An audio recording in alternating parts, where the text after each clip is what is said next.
Hello everyone, welcome back to our YouTube channel WebToTech. Today in this video, I am going to show you how to see links you have visited on Instagram. So let's jump to the process.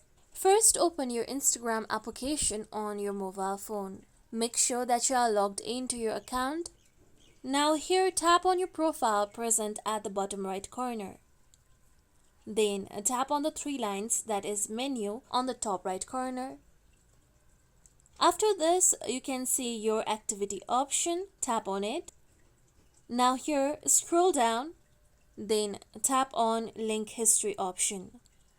Now here you can see links that you have recently visited. Here you can see the link that I have visited on Instagram. You can also delete the links that you have visited by tapping on clear all option. And this is how we can see links that we have visited on Instagram. Thank you for watching everyone. If you like this video, please like, comment and share, and don't forget to subscribe to our channel for more videos.